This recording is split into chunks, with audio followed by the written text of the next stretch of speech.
Hi, this is Mrs. Dennis, and I'm going to read Giraffes Can't Dance by Giles Andre.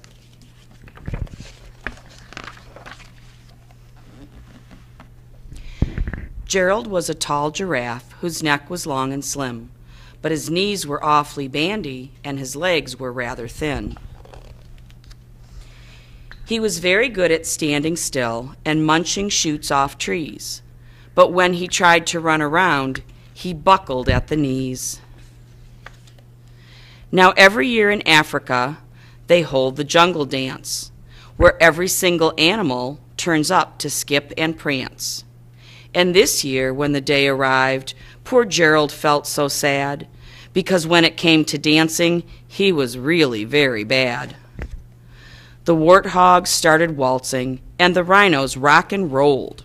The lions danced a tango, which was elegant and bold. The chimps all did a cha-cha with a very Latin feel, and 8 baboons then teamed up for a splendid Scottish reel.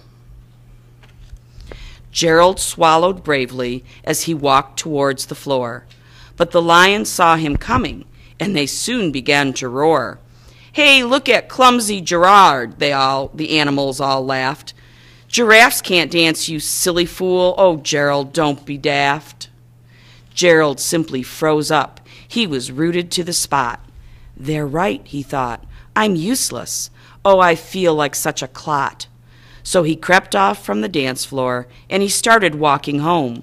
He'd never felt so sad before, so sad and so alone.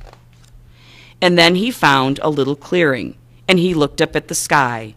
"The moon can be so beautiful," he whispered with a sigh. "Excuse me," coughed a cricket, who'd seen Gerald earlier on, "but sometimes when you're different, you just need a different song.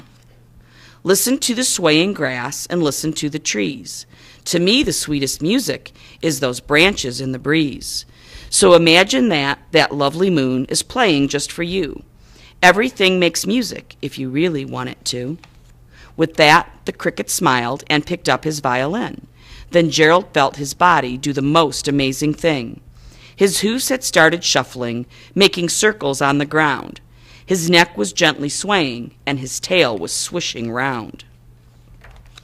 He threw his arms out sideways, and he swung them everywhere. Then he did a backward somersault and leapt up in the air. Gerald felt so wonderful, his mouth was open wide. "I'm dancing, yes, I'm dancing. I am dancing," Gerald cried. Then one by one, each animal who'd been there at the dance arrived while Gerald boogied on and watched him, quite entranced. They shouted, "It's a miracle. We must be in a dream. Gerald's the best dancer that we've ever seen." "How is it you can dance like that? Please, Gerald, tell us how." But Gerald simply twizzled round and finished with a bow.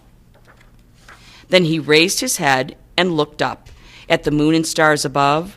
"We all can dance," he said, "when we find music that we love." The end.